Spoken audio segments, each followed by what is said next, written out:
Hello दोस्तों, welcome to our channel vacancy update.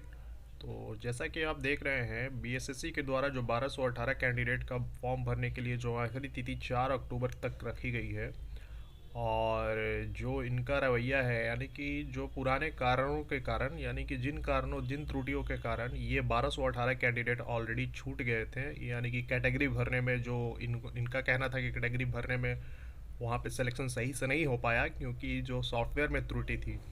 फिर वही त्रुटि अभी देखने को मिल रही है। अगर यही हाल रहा तो ये रिक्रूटमेंट कभी पूरी होने वाली ही नहीं है। एक बार रिजल्ट आएगा, फिर दोबारा कोई त्रुटि निकल के आएगी, फिर उसका ये संशोधन करेंगे और इंतज़ार करते रहेंगे। आयोग के में भरे हुए जो कैंडिडेट हैं, जो प्रथम इंटर स्तरीय परीक्षा के कैंडिडेट हैं, उनका जो है इंतज़ार करते करते फाइनली इनका जो है वैकेंसी रद्द हो जाएगा। क्या हो रही है अभी दिक्कत, तो मैं आपको बता दूं कि अभी जो 1218 कैंडिडेट जो फॉर्म फिल कर रहे हैं, उनका फिर से पोस्ट प्रेफरेंस भरने में फिर से दिक्कत हो रही है। यानी कि वो पोस्ट प्रेफरेंस चुन रहे हैं, एक सेलेक्ट हो रहा है 2 बार 3 बार जाके।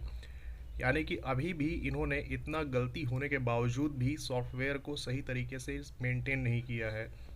तो पता नहीं इनके यहाँ कोई कर्मचारी होते भी हैं सॉफ्टवेयर आईटी के, कि ये लोग खुद ही में से एक बन जाते हैं और अपने से ही प्रॉपर बनाना शुरू कर देते हैं। मतलब जिसको जो थोड़ा बहुत पता है वही सॉफ्टवेयर, तो ऐसा नहीं है कि बना रहा है।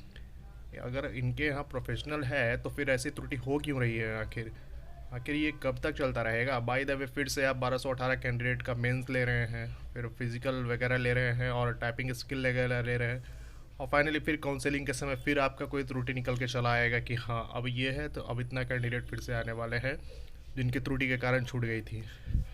तो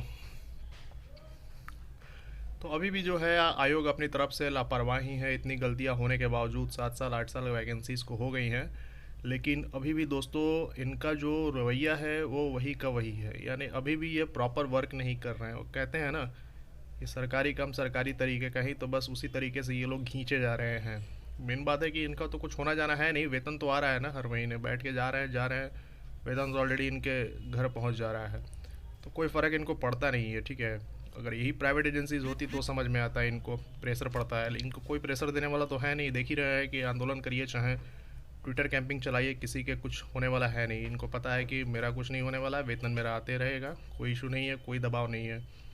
और जो दिलीप जी का जो 23 सितंबर को जो आंदोलन किया गया था, और जिसका जो आंदोलन हुआ, क्या सक्सेसफुल हुआ मुझे तो समझ में नहीं आया, क्योंकि आंदोलन करना ही नहीं चाहिए था। ठीक तो बोल रहे थे दिलीप भैया कि 2 दिन पहले ही ऑलरेडी काउंसलिंग का डेट आ गया था। तो आंदोलन करने का मेन मुद्दा ये था कि ये 1218 कैंडिडेट हैं, ये जेनविन है कि नहीं है, इसकी जांच कराई जाए, और जो जांच की समिति बनाई जाए वो बाहर से बनाई जाए। और ये भी डिमांड थी कि कोशिश की जाए कि सीबीआई की जो जांच एजेंसी हो वो बैठे इसके रिगार्डिंग कि 1218 कैंडिडेट कौन है। तो ऐसा कुछ दिख तो रहा नहीं है, और ये भी मांग रखी गई थी कि 10 दिन के अंदर बताए कि क्या कर रही है आयोग, नहीं कर रही है। तो पता नहीं उस आंदोलन का क्या पॉजिटिव इफेक्ट रहा, मुझे तो नहीं लग रहा है। और आप सब भी, मैं जानता हूँ कोई बोलेगा नहीं, लेकिन मन ही मन में क्या था एजेंडा दिलीप भैया का ये करने का, और कुछ हुआ है नहीं उससे।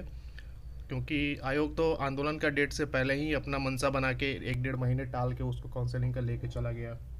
अभी भी कुछ कहना मुश्किल है दोस्तों। काउंसलिंग डेट निकाल दे, काउंसलिंग कराना शुरू कर दे, पता चला 10 दिन काउंसलिंग कराती है, फिर कोई त्रुटि आ गई, त्रुटि का पकड़ा जाता है। ये लोग का पुराना त्रुटि निकलते रहता है। एक्चुअली है नहीं इनके पास प्रोफेशनल कोई। उसी में से जो चचा दादा जो हैं उन्हीं को उठा के बैठा देता है कि आप लोग सीनियर हैं, आप संभालिए, ये आपको अनुभव ज़्यादा हो गया है। कोई प्रोफेशनल नहीं है इनके यहाँ। सब जो है जैसे है घींच रहा है, बस बैठ के घींच रहा है। उसका क्या है, नौकरी घिंचा रही है, वेतन आ जा रही है, समझ में आना न जाना उससे कोई लेना देना उसको है नहीं। और जो बर्बाद कर रहा है, हम लोग को बर्बाद कर रहा है, कैंडिडेट बर्बाद हो रहा है बैठ के यहाँ पे। यार सीधा सा बात बोलो कि कंप्लीट करवाना है कि नहीं करवाना है वैकेंसीज को। फिर आखिर आखिर जो त्रुटि के लिए फॉर्म 1218 को तुम निकाले हो, फिर वही गलती करवा रहे हैं ये लोग, तो फिर आगे जाके फिर कहेंगे कि फिर त्रुटि हो गया। यानी आपको एक सॉफ्टवेयर नहीं आपसे बन पा रहा है, एक आयोग है इतनी बड़ी और आपसे एक प्रॉपर सॉफ्टवेयर नहीं है आपके पास कि फॉर्म फिल हो तो सही से निकले। देखिए मुझे इस बात से खैर टेंशन नहीं है क्या हो रहा है नहीं हो रहा है। प्रॉब्लम ये समझ में आ रही है कि अगर फिर ऐसा हुआ तो फिर ये खींच के ले जाएगा इसको, फिर 15 दिन 20 दिन का टाइम मांगेगा, फिर नया त्रुटि निकाल के ले आएगा। अब बोलेगा कि कैटेगरी की जगह एड्रेस का कोई इशू लाएगा, पोस्ट प्रेफरेंस का कुछ इशू लाएगा, बोलेगा पोस्ट सेलेक्ट नहीं हो पाया तो फिर से आप लोग फॉर्म भरिए वगैरह वगैरह।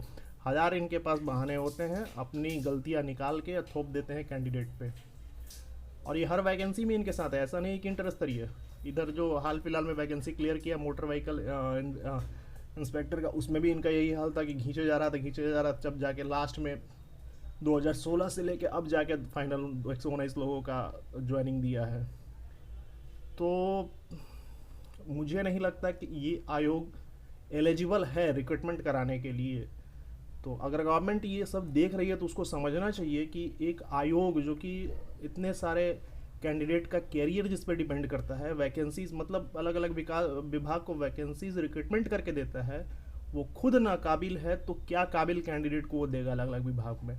खुद उसमें काबिलियत नहीं है, अपनी अब गलती को उठा के सीधा बहाना मार के कैंडिडेट का जो है कैंडिडेचर तक रद्द हो जा रहा है। भाई अब एज नहीं है तो कैंडिडेचर तो रद्द होगा ही ना।